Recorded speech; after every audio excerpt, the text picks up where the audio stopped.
ನಮಸ್ತೆ ಸ್ನೇಹಿತರೆ. ಶುಂಠಿ, ಬೆಳ್ಳುಳ್ಳಿ, ಚಕ್ಕೆ, ಲವಂಗ, ಜೀರಿಗೆ, ಮೆಣಸು, ಸ್ವಲ್ಪ ಮಟ್ಟಿಗೆ ಏಲಕ್ಕಿ ಮತ್ತು ಹಿಂಗು ಇಷ್ಟನ್ನು ತೊಗೊಂಡಿದ್ದೀನಿ. ಈ ಕಡೆ ಗೋರಿಕಾಯಿ, ತೊಂಡೆಕಾಯಿ ಮತ್ತು ಬೆಂಡೆಕಾಯಿನ ಡಿಹೈಡ್ರೇಟ್ ಮಾಡಿಟ್ಟಿರೋದನ್ನು ತೋರಿಸ್ತಾ ಇದ್ದೀನಿ. ಹಸಿ ತರಕಾರಿನ ಬೇಕಾದ್ರೂ ನೀವು ತೊಗೊಬೋದು. ಆಮೇಲೆ ಬಾರ್ಲಿ, ಹಲ್ಜೋಳ, ಬಿಳಿ ಜೋಳವನ್ನು ತೆಗೆದಿಟ್ಕೊಂಡಿದ್ದೀನಿ. ಈಗ ಇದನ್ನೆಲ್ಲನೂ ಇಟ್ಟು ನಾವು ಸೂಪರಾಗಿರೋವಂಥ ಒಂದು ಸೂಪ್ ಮಾಡೋಣ. ಅದಕ್ಕೆ ನಾನು ಫಸ್ಟ್ ಚಕ್ಕೆ, ಲವಂಗ, ಜೀರಿಗೆ, ಮೆಣಸೆಲ್ಲ ತೆಗೆದಿಟ್ಟಿದ್ವಲ್ಲ, ಅದು ಎಲ್ಲವನ್ನು ನಾನು ಒಂದೇ 1 ಟೀ ಸ್ಪೂನ್ ತುಪ್ಪವನ್ನು ಹಾಕ್ಬಿಟ್ಟು 2 ನಿಮಿಷ ಬಿಸಿ ಮಾಡ್ಕೊತಾ ಇದ್ದೀನಿ. ಇದರ ಜೊತೆಗೇ ಮತ್ತು ನಾವು ತೆಗೆದಿಟ್ಟಿರೋವಂಥ ತೊಂಡೆಕಾಯಿ, ಬೆಂಡೆಕಾಯಿ, ಗೋರಿಕಾಯಿನೂ ಹಾಕ್ಬಿಟ್ಟು ಬಿಸಿ ಮಾಡ್ಕೊಬೇಕು. ಉರಿಬಾರ್ದು, ಡೀಪ್ ಫ್ರೈ ಮಾಡಬಾರ್ದು. ಒಂದು 5ರಿಂದ 8 ನಿಮಿಷ ಬಿಸಿ ಮಾಡ್ಕೊಬೇಕು ಸಣ್ಣ ಉರಿಲಿ. ಅದನ್ನು ಆರಿದ್ಮೇಲೆ ಈ ಥರ ಮಿಕ್ಸಿಲಿ ಹಾಕಿದ್ವಿ ಅಂದರೆ ಪುಡಿಯಾಗಿ ಸಿಗುತ್ತೆ ನಮಗೆ. ತರಕಾರಿನ ನೀವು ಹಸಿದಾಗ ಹಾಕಿದಾಗ ಪುಡಿ ಸಿಕ್ಕಲ್ಲ, ಸ್ವಲ್ಪ ಕ್ರೀಮಿ ಥರ ಇರುತ್ತೆ. ಅದನ್ನು ಮಾಡ್ಕೊಬೋದು. ನಾನೀಗ ಫ್ರೆಂಡ್ಸಿಗೆ ಕೊಡಬೇಕು ಅಂತಂದ್ಬಿಟ್ಟು ಪೌಡರ್ ಮಾಡಿ ಇಟ್ಟಿದ್ದೀನಿ. ಈಗ ಇದನ್ನು 250 ಗ್ರಾಮಷ್ಟು ನೀರಿಗೆ 1-2 ಚಮಚೆಯಷ್ಟು ಹಾಕ್ಬಿಟ್ಟು ಸ್ಟವಲ್ಲಿ ಇಟ್ಬಿಟ್ಟು ಒಂದು 10 ನಿಮಿಷ ಕುದಿಸ್ಬೇಕು. ಅನಂತರ ಇಳಿಸ್ಬಿಟ್ಟು ಉಪ್ಪು ಮತ್ತು ಅರಿಶಿನವನ್ನು ಹಾಕ್ಕೊಂಡು ನಾವು ಪ್ರತಿದಿನ ಇದನ್ನು ಬೆಳಗ್ಗೆ ಆಗಲಿ ಅಥವಾ ಮಧ್ಯಾಹ್ನ ಮತ್ತು ಸಂಜೆ ಕಂಪಲ್ಸರಿ ಒಂದೊಂದು ಲೋಟ ಕುಡಿತಾ ಬಂದ್ವಿ ಅಂತಂದರೆ ಅಷ್ಟು ಚೆನ್ನಾಗಿ ನಮ್ಮ ಹೊಟ್ಟೆಯಲ್ಲಿರೋ ಅಂಥ ಪ್ರಾಬ್ಲಮನ್ನು ಇದು ಕಮ್ಮಿ ಮಾಡ್ತಾ ಹೋಗುತ್ತೆ.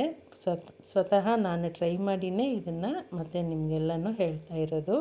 ಸುಮ್ಮನೆ ಟ್ಯಾಬ್ಲೆಟ್ ಗ್ಯಾಸ್ಟ್ರಿಕ್ಕಿಗೆಲ್ಲ ಹಾಕ್ತಿರ್ತೀವಲ್ಲ, ಅದನ್ನು ಅವಾಯ್ಡ್ ಮಾಡಬೇಕು ಅನ್ನೋ ಒಂದು ಕಾರಣದಿಂದ ಈ ವಿಡಿಯೋದಲ್ಲಿ ನಾನು 2 ರೆಸಿಪಿನ ಹೇಳಿದ್ದೀನಿ. ಅದು 2 ತುಂಬಾ ಒಳ್ಳೆಯದು. ಈಗ ನೋಡಿ, ಇದು ಪ್ರೀಬಯೋಟಿಕ್ ಮಾಡೋವಂಥ ವಿಧಾನವನ್ನು ಹೇಳ್ತಾ ಇದ್ದೀನಿ. ಅದಕ್ಕೆ ಒಂದು ಮಡಿಕೆಯಲ್ಲಿ 1/4 ಲೀಟ್ರಷ್ಟು ನೀರು ತೊಗೊಂಡಿದ್ದೀನಿ. ಜಾಸ್ತಿ ಕುಡಿಬೇಕು ಅಂದರೆ ಅರ್ಧ ಲೀಟ್ರನ್ನು ತೊಗೊಬೋದು. ನಾನು 1/4 ಲೀಟ್ರ್ ನೀರು ತೊಗೊಂಡು ಅದಕ್ಕೆ 100 ಗ್ರಾಮಷ್ಟು ಸಿರಿಧಾನ್ಯದ ಪೌಡರ್ನ ಹಾಕ್ತಾಯಿದ್ದೀನಿ. ಸಿರಿಧಾನ್ಯಗಳು ನಿಮ್ಮ ಮನೆಯಲ್ಲಿ ಇಲ್ಲ ಅಂತಂದರೆ ಬರೀ ರಾಗಿ ಹಿಟ್ಟನ್ನು ಹಾಕ್ಕೊಂಡ್ರೂ ಸರಿಯೇ. ಈಗ ಇದನ್ನು ಅಂಬಲಿ ಪದಕ್ಕೆ ಬೇಯಿಸ್ಕೊಬೇಕು. ಮುದ್ದೆ ಥರ ಮಾಡಬಾರ್ದು, ಅಂಬಲಿ ಪದಕ್ಕೆ ಬೇಯಿಸಿ ಇಟ್ಕೊಬೇಕು. ಅಂದರೆ ನಾನೀಗ ಇದು ಮಧ್ಯಾಹ್ನ ಮಾಡ್ತಾಯಿದ್ದೀನಿ. ಸಂಜೆ ತನಕ ಇದನ್ನು ಆರೋದಕ್ಕೆ ಬಿಟ್ಬಿಡಬೇಕು. ನೋಡಿ, ಇವಾಗ ಸಂಜೆ ಆಗಿದೆ. ನೋಡಿ, ಇಷ್ಟು ಆರಿಬಿಟ್ಟು ಈ ಥರ ಸ್ವಲ್ಪ ಗಟ್ಟಿಯಾಗಿ ಬಂದಿದೆ. ಈಗ ಈ ಹಿಟ್ಟು ನಾವೆಷ್ಟು ಮಾಡಿದ್ದೀವೋ ಅದು ಮುಳುಗೋ ಥರ, ತುಂಬ ನೀರು ಹಾಕಬಾರ್ದು. ಜಸ್ಟ್ ನಾವು ಮಾಡಿರೋ ಅಂಥ ಅಂಬಲಿ ಮುಳುಗಬೇಕು, ಅಷ್ಟಕ್ಕೆ ನೀರು ಹಾಕ್ಬಿಟ್ಟು ಓವರ್ ನೈಟ್ ಹಾಗೆ ಬಿಟ್ಬಿಡಬೇಕು.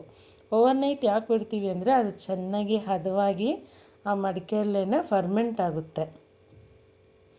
ಈಗ ಇದು ಫರ್ಮೆಂಟ್ ಆದಮೇಲೆ ಮಾರನೇ ದಿನ ನಾವು ಇದಕ್ಕೆ ಕೆಲವೊಂದನ್ನು ಆ್ಯಡ್ ಮಾಡ್ತೀವಿ. ಅದು ಮಜ್ಜಿಗೆ ಮತ್ತು ಚಿಕ್ಕೀರುಳ್ಳಿ. ನೋಡಿ, ಇದು ಮಾರ್ನಿಂಗು ಎಷ್ಟು ಚೆನ್ನಾಗಿ ಫರ್ಮೆಂಟ್ ಆಗಿದೆ ನೋಡಿ. ಇದಕ್ಕೆ ಮಜ್ಜಿಗೆ ಹಾಕಿ, ಚಿಕ್ಕೀರುಳ್ಳಿನ ಹಾಕಿ, ಕೊತ್ತಂಬರಿ ಸೊಪ್ಪು ಮತ್ತು ಕೆಲವರು ಮೆಣಸಿನ್ಕಾಯಿನೂ ಹಾಕ್ಕೊತಾರೆ, ಹಸಿರು ಮೆಣಸಿನ್ಕಾಯಿ. ಬಟ್ ಅದು ಗ್ಯಾಸ್ಟ್ರಿಕ್ ಸರಿ ಹೋಗಲ್ಲ, ವೇಸ್ಟ್ ಆಗುತ್ತೆ ನಾವು ಮಾಡೋ ಅಂಥದ್ದು. ಅದನ್ನು ಅವಾಯ್ಡ್ ಮಾಡಬೇಕು. ಹಸಿರು ಮೆಣಸಿನ್ಕಾಯಿನ, ಚಿಕ್ಕೀರುಳ್ಳಿ ಮತ್ತು ಪುದೀನವನ್ನು ಹಾಕೊಬೋದು. ಪುದೀನ ನಾನು ಈಗ ಹಾಕ್ತಾಯಿಲ್ಲ, ಬಟ್ ನೀವು ಬೇಕು ಅಂದರೆ ಹಾಕ್ಕೊಳ್ಳಿ.